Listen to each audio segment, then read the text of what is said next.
So, what's up guys? Nakitakol karon about saon pag-convert, is it convert ikan sa binary to octal, octal to binary o hexa to binary.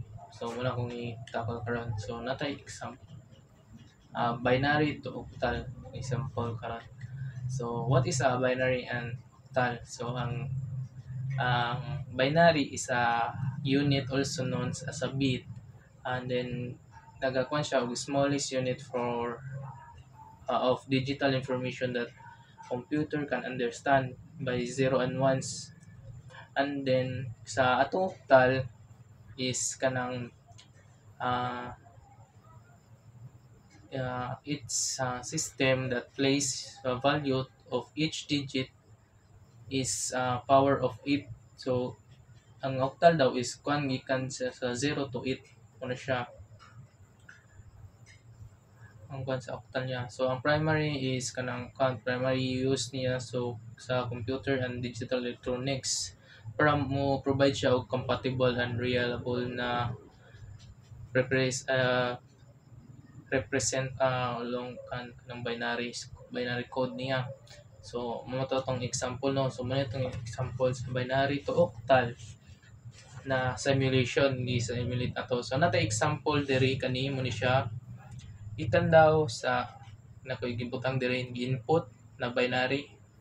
So 101110.01101. So ang convert daw ana siya sa octal is 56.32. So mo niya iyang calculation kani mo siya calculation niya ni. So ang iya daw is kuan kana ang i-group niya ang kaning gibutang na po diri gi-group niya into 3. So natay makuan diri na 101 110 and 011 and 0101 ngano anong matingang mo na mo yung kog 010. So ang kuan na siya is kanang imaginary na 0 na to kay dili man siya makuan na octal unsa na siya na octal. So but nga na to ang last part og 0. So natay makuan diri nga ang 101 daw is 56, ang 110 is 6, and then ang 011 is 3 daw, then 010 mo na 2. So mo result siya og 56.32. So sa akong gi-calculate sa mga gimanmano nako, so mo mo result niya. Kani same ra gyapon pero ang kung pamagi is kani gi-group na ko siya into 3 both side nga for binary point. So andiri ang 101 gi-group na to ni siya gipang group, then gi-write na to into octal. So mo ni ang result 56 32 o 56.32 mo na siya kanina. So step 1, group of 3 bits on both side of binary points. Ano siya itong gikuan para sa makuha nato ang result. And then naputay so ikaduhang example nato is hexa to binary. So kuano ko so unsa daw ang hexa? So ang hexa daw is hexadecimal is base 16 number sa system yun para kuan use uniqueness symbol. It can be represent number with fewer digit that can base on 10 decimal. So mo siya atong hexa kay gidiskan naman to unsa tong binary kanina. So tong binary kanina is katong bit. Katong usually ginagamit jud sa kuan computer mo to siya. Itong ones 0 and ones. So mo nitong example sa atong hexadecimal to binary. So ang hexadecimal na to kuan ko diri og example na 65.4C. So muna tong hexa. Kitahin mo na tong hexa. So muna sa simulation sa online na simulation mo ni ang result 11001001.0110111. So kuan din niya. So mo niyang pamagi dali ra ka di ko niya convert ra niya tong 65 into binary. Ginana siguro yung pamagi sa kanang pag-calculate. So sa ato is kani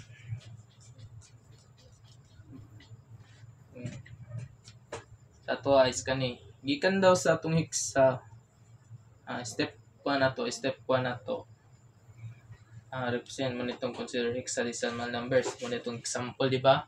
And then represent a hexadecimal digit with 4 bit.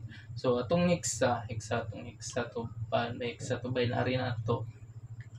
Para man siya 0 0 ito. Ang 6 na to is 0 1 1 0. And then 5 is 0 1 0 1. And then ang 4 is 0 100 kani 0 1 0 0. And then ang C na to mo to wala man ako nakuan kay 7 naman tama na akong gibuta. So ang C is 1 1 0 0. So para kung makuan is ang step 2 na to ani the value does not change by removing the 0 which is are not exim side grade. Iskan pag kwaon na, di ba, ang result sa atong simulation is 1 1 0, natingala mo anong nag-1, pwede na to ni siya kwaon ang 0 kani kwaon na to ni pwede ra man na dili man siya ma-change ang value ana. So ang result sa ato natay 1 1, so kani result na value is 1 1 0 0 1 0, then 0.011011. So mo nitong result. So same ra gyapon ng simulation o sa atong gimano-mano. So same ra gyapon, lahi-lahi lang siya og pamaagi. So napod tayo decimal to binary. So ikatulong example na to. So decimal to binary. So unsa lang decimal? So ang decimal refers to any code representing a number. It is base 10 decimal mo tong gingon dito sa atong octal ganina na base 10 siya, which is used 0 to 9 in computer, while data is stored in a binary base 2. So siya, di ba? So mo na itong example sa decimal. So decimal to binary. So nagbutang ko diri nag-con sa atong simulation, nagamit ko diri nga ang 58.25 daw. So kung siya result ang convert niya sa atong simulation sa online simulation na to. So ang convert daw sa 58.25 is 111010.01. So mo ni siya ang iyaha lang is ang 58.25 daw i-times nimo by 2 squared mo equivalent daw sa 233 nya i-divide na po daw nimo sa by 2, and then ang remainder niya so 233 divide to 100 pila 107 ang ata, I think 117 or 7 ba? So wait lang, calculator ta.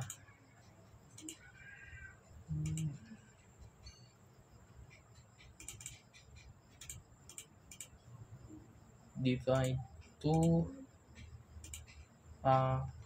so 100 kuanday 100 so 9.1,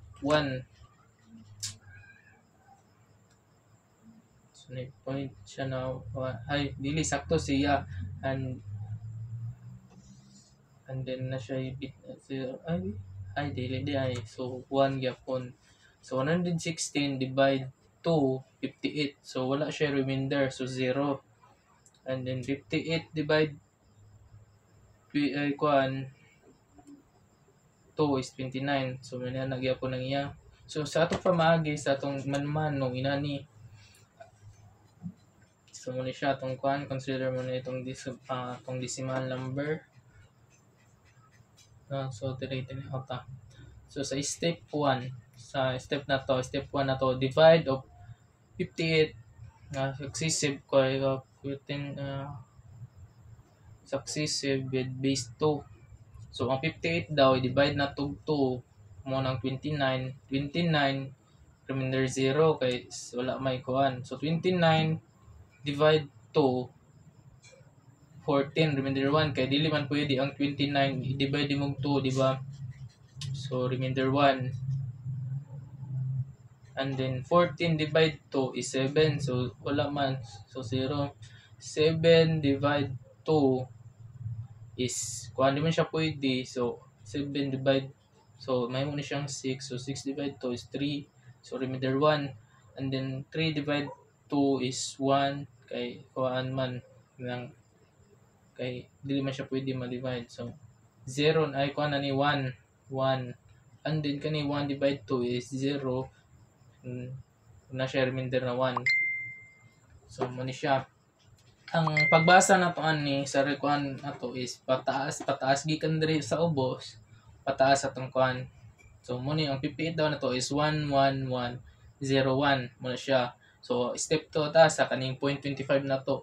Ang 0.25 na to is i-kuan daw i-multiply lang daw nato siya sa times lang multiply by 2. So 0.25 divide 2 ay times 2. So natay 0.5. So remainder 0 kay mo ni 0 man ni kani siya 0. And then sunod 0.5 times 2 is 1.0. So na siya remainder 1. So 1. So kani dire is 0 na ni wala na ni. So ang kwan daw ang 0.25 daw na to is 1 ay 0 and 1. So mo nang makaresulta kay papa ang kani is pasaka gikan sa ubos pasaka ang pagbasa kani gikan sa ubos kuan gikan sa kuan ibabaw ubos na pod ang pagbasa. So therefore ang 58.25 na to sa atong decimal is equal to 111010.01. So same ra gyapon siya diri sa atong kuan kani siya na result. Same ra gyapon sa atong simulation na online simulation na to, di ba?